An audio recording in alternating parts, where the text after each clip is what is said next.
comes to a juggle game. So put him against a lighter character where that nair to up air confirm is going to be killing relatively easily. Lucido's got his work cut out for him. Let's see what happens as we get grand finals going. Once again, rm8 sitting in winner's side, Lucido coming in from losers, put in there by rm8, and the stage to set it all is going to be Final Destination. I'm sure a lot of you watching this bracket before can remember this was the stage pick for all 3 games, I believe, during their winner's semifinals set. Both of them definitely like this stage, albeit for maybe some slightly different reasons. You know, Meta Knight, his combos can work just as well on this stage as some other ones like I mentioned earlier. Ike, on the other hand, got that survivability factor, on top of the fact that there are no platforms to really disrupt that nair to up air or anything, which is gonna do it right there, starting right out of the gate, looking strong. Woo! All right. Definitely didn't cool down while waiting in winner's side. rm8 coming out of the gate swinging, and is continuing to swing. Unfortunately, swinging at the ledge going to be a bit of a dangerous situation, but just barely navigating across Mach Tornado. Yeah, just barely indeed. We saw that before. I remember that wall that Lucido put up against rm8, trying to catch him high off of the grab as that forward air was going to take the stock. rm8, he might have been waiting a while to play, but that wait is not going to stop rm8, my friends. Those forward airs. He loves run-off forward airs. He has killed not only Lucido with that a lot in bracket, but the likes of Rivers as well, as we saw back in Winners Finals. I mean, drop zone fair is just really good. It's going to cover a lot of space. And if Lucido's put into a position where he has to recover laterally or from low, forward air is devastating because it's just going to make that situation all the more difficult to deal with. It's just funny to think about that killing on a character with multiple jumps is all. Like, I understand why, but it's just funny to think about, like, the process of that. And right there, again, that's the stuff I love to see, are these quick draws coming out from rm8. Meta Knight is the kind of character who loves to get really good positioning off of his throws, especially off the level for edge guards. If we're going to see a forward tilt kill, that is not something you see every day. Yeah, no, but there's no other way for Ike to navigate around it, so he just sort of ate it. We're just going to jab at the ledge. Yeah, we're just going to do that, and that's how that match is going to end. Get silly and die for it, I guess.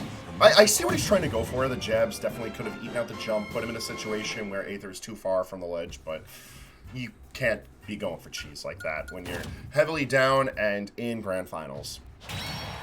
For sure, my friend. Another up air to catch him on the way back down, the first one of the night. And then we see this beautiful run-off forward air play right here, forcing him to recover low. You see him pressing... You see Lucido even pressing a button to try to make his way back in, to even counterattack him on the way back. That's not something you want to do. That is the perfect example of Ike's sword just being bigger and outranging Meta Knight right there. That's not just on the level stuff, that's off the level as well. You try to press a button in the face of this guy and he will press it back on you twice as hard with the fury of 1,000 Radiant Suns, I should say. Or Dawns. That's better. Radiant Dawns.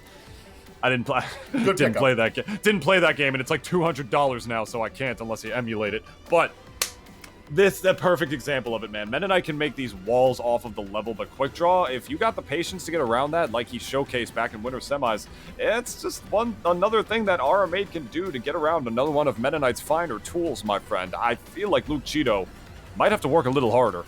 Yeah, one thing I want to see from Lucido is at least adapting differently to the offstage play. For one thing, the lower covers are going to be dangerous. You have to recognize those situations, and I think trying to linger far past that drop zone space is where Meta Knight's going to be able to take advantage of the fact that he has better air maneuverability than Ike in the multiple jumps. Like, he could stall there. He could make use of shuttle loop going decently far if need be. He can use dimensional cape. Can try to just wait out that space where we consistently see the immediate drop zone fair. At which point you're forcing rm8 to wait a little bit. Forcing any patience out of an Ike is a big deal, especially with an Ike who seems to be very well acclimated to staying aggressive, staying in the air, and staying with buttons. Because then if he has to time his buttons right, he's thrown off his tempo. This aggressive tempo has been working really well for rm8, and if he doesn't get a chance to play that game, who knows to see if we're going to see that consistency moving forward. Getting an Ike to come to you, it's a good feeling when you're fighting that character, man. When he keeps nairing in place and you're not playing Wi-Fi so you can parry it, it's a good feeling. Here, though, might be a little bit different of a realm. It's a little bit harder to deal with Ike in this kind of space, especially when you're not quite sure how to deal with that semblance of aggressive play, I should say. Any way that you can get the Ike to not what am I trying to say here? Any way that you can get the Ike to be the one to approach you, you can get that counterplay in instead. But Meta Knight, though, his out of shield and get off me options is not exactly on par. Some of them are committal. What has he got? Shuttle loop? He's got Nair. That's good. It's not what I would call the best of out of shield options. Like, in general, I wouldn't say that Ike has the best of approach options, but he has an approach option by way of fair and Nair. And he's actually really good. He has a really good grab game. Meta Knight just sort of has, like, worse approaches? More, I brought this up earlier in the tournament, but Meta Knight feels very obvious. Like, anything he wants to go for is very telegraphed, and as such, pretty reactable. And I feel like rm8 has been reacting very well to what he sees in front of him. You know, you would think, a lot of people would think that, you know, Meta Knight would be better since he's smaller and he's got crazy burst options.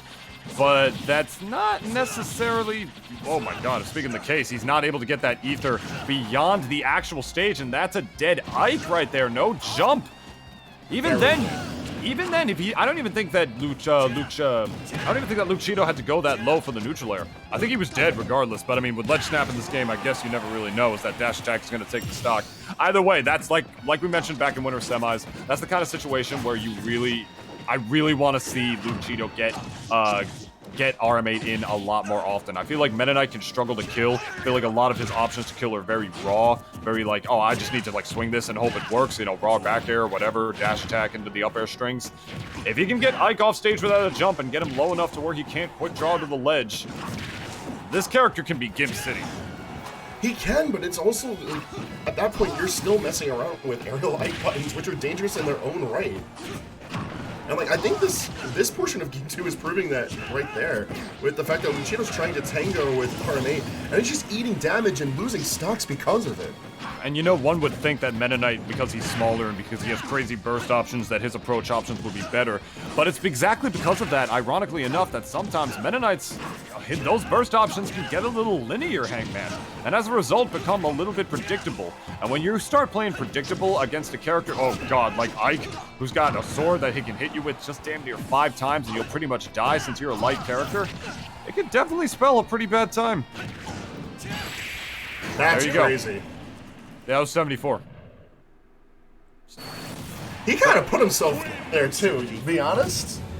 Because that Nair up air follow-up was immediately preceding the shuttle loop out of shield that we've seen Luchito so desperately fish around for. Yeah. Like, he got it. There he goes. That was his reward. We are now on tournament point. Did you just want him to think he was safe by being that far away to the right? I mean, beautiful grimy Gimp right here with that neutral air. Like I said, I think that's the kind of situation that I think Meta Knight sort of maybe not necessarily needs, but should strive to create against Ike. Oh, definitely. Like, you need to seal the deal against a character like this because you're seeing blow for blow. rm8 is having a grand old evening. Yeah. But Luchito, if he can just minimize those situations where Ike is able to hit him or has to very heavily pick and choose if he's going to be recovering or just going for, like, a potential suicide blow, there's so many things to weigh out here, and I feel like Luchito is just making the wrong gambles. When you're outranged on stage, when your approach options aren't as good as your opponent's, when you have a hard time getting down, even though your character has multiple jumps, you gotta find that spot where your character is better and work to create that situation as best as you possibly can. And we saw Luke Cheeto start to do that a little bit in that second game, but unfortunately for them, it just wasn't enough. And now they are one game away from not even having a chance to win this DNA.EXE bracket, Hangman. Question is, what's the stage counter pick? It's kind of, it's hard to call. I feel like any stage where Meta Knight is going to do well in, Ike further excels. This is why I personally undersell Meta Knight as a character, because I feel like what he presents to the table is a lot of tools and plans to be executed that are presented by other characters better. Like, when you bring it, like, Ike doesn't have a very big combo game. He's hitting you, like, twice in a combo. But he's dealing the same damage that Meta Knight is getting off of, like, a 6-hit combo. The issue is how easy is it to hit that 6-hit combo compared to...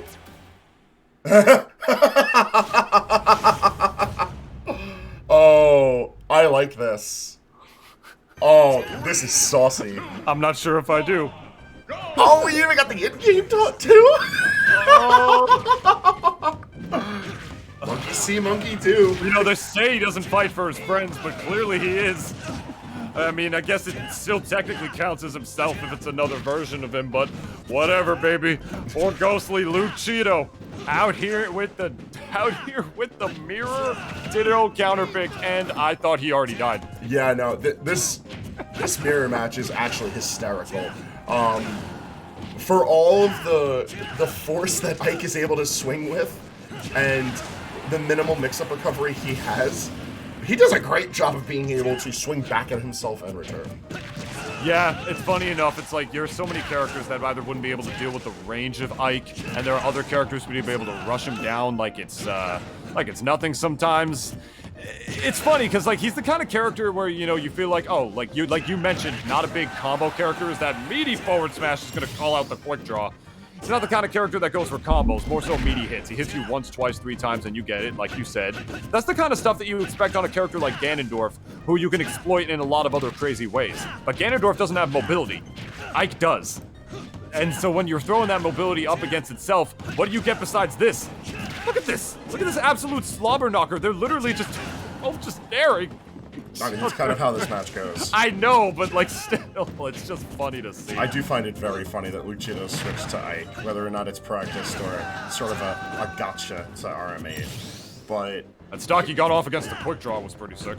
yeah, it was a big sword hit hard. I think that kind of is the summation of what we've said about Ike thus far in tonight's tournament.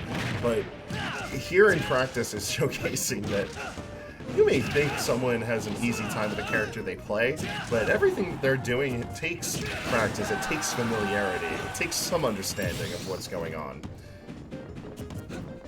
Alright, but he takes the stock on his own right there.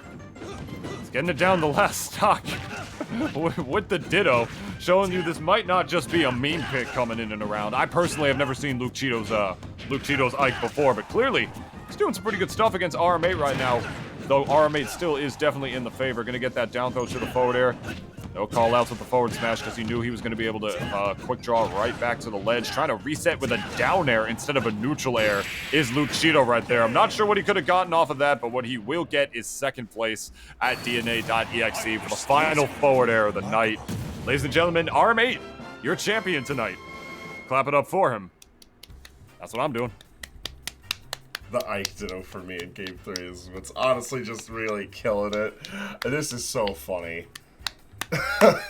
We like Ike, baby.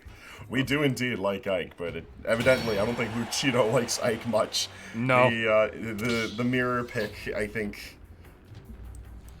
He was very unpopular back in the 50s, for sure. He was the one guy that didn't like Ike.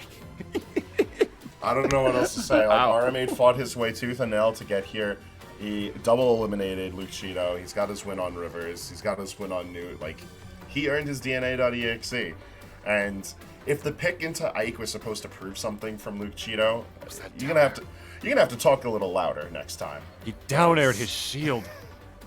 You're wild for that. You jumped up on the platform and you down aired his shield. You're Ike. You have the neutral air. You'll get more off of that. Oh, I don't think he realized. I don't know. Regardless, that will be the end of DNA.EXE for us tonight. rm8 as your champion. It was a fun time, Nintunist. A silly time, but a fun time. Thank you, Hangman, for always pushing me to my limits as a commentator and believing in me and showing you every time I work with you how I can improve the craft. I love this guy so much. You guys don't even know. I feel like an idiot every time I cast with him. Hey, I don't want that. I don't want that. I'm kidding. But real talk, I have such a blast, man. It's been a long time since I've commentated, wanted to get some of the rust off, and every time I come back to it after a long hiatus, I remember why I fell in love with it in the first place. So I want to thank Chris for making that happen, as well as Hangman for working with me as well. Chris, you want to do you have any slides? You have some slides before we go? I probably got a couple. I'm not gonna lie to you guys. My slides are a little out of date right now because everyone's transitioning offline. I know which one isn't. But yeah, no, hey, listen, if we can't shill for other people, we can shill for ourselves. Why don't you take the lead, friend? Okay, well, I guess this is technically shilling for myself since I will be casting this event tomorrow. We have a West Coast Arena powered by Facebook Gaming. I'm sure you guys remember East Coast Arena that I casted with Stu a couple of months ago. I believe it had Skiff and Ajax and Kuro and Cooper, all these fine casters on there. Well, now we're doing it for the West Coast. Brought to you by Community Gaming. $1,000 prize pool, just like the other one. Brought to you by HitPoint and streamed, of course, production by Masterhand Gaming on Facebook Gaming. You guys aren't going to miss this one. It's going to be a really fun event. I believe I will be casting with Skiff. Yes, sir. Which will be a lot of fun. You all know Skiff. I mean, man, the Wi-Fi commentator worked his way up there, and he's definitely a treat to commentate with as well as to watch. So if you guys want to catch some high-quality Smash, tune in tomorrow on the Facebook Gaming, Masterhand Gaming, blah, blah, blah, Facebook. You know all the stuff. Yeah, here's your slide. Now we can do this. I'm sorry. Word. Okay, well, I guess I'll be reading this one too. All right, have you talked to your mom lately? No? You probably should. I mean, because if you did, you'd probably hear about the latest and greatest comedy banter podcast that's sweeping the airwaves right now, the Double D Experience. This is a podcast I do with my boy, Dennis. We have guests on relatively frequently. We recently just had the Gigless podcast on, which is a podcast that interviews musicians who lost their jobs due to COVID to see what they're doing now and how they're bouncing back after the pandemic. Two good friends of mine who are hosting that there, but ours is not like that. Ours is a stupid show where we talk about nothing, sometimes funny, sometimes serious, but always off the cuff. You can check it out at youtube.com/Nintunist and on all your favorite podcast listening platforms. Spotify, Apple Podcasts, Google Podcasts, Pocket Cast, a bunch of other stuff that you never even heard of, blah, blah, blah. You got it. If you guys want to support me in my personal content creation endeavors, this is the best way you can do it, and it would mean the world to me. If not, I understand. Your prerogative. But I just like it. That's all. That's all. All right. Hangman, though, what about yourself, man? As for myself, whether it's Twitter or Twitch, you can find me at HangmanXII. That's it. That's all I got for you. Thursdays is my day for doing Smash VOD analysis. Other days that I stream, which will be returning next month because it's been a very busy month for myself. Variety gaming. If we do more analysis, we'll find out. But for now, that's all I do. And for now, that's all for us. Once again, rm8 is your champion for tonight's DNA.EXE. And from all of us here at Masterhand Gaming, we wish you a wonderful good night.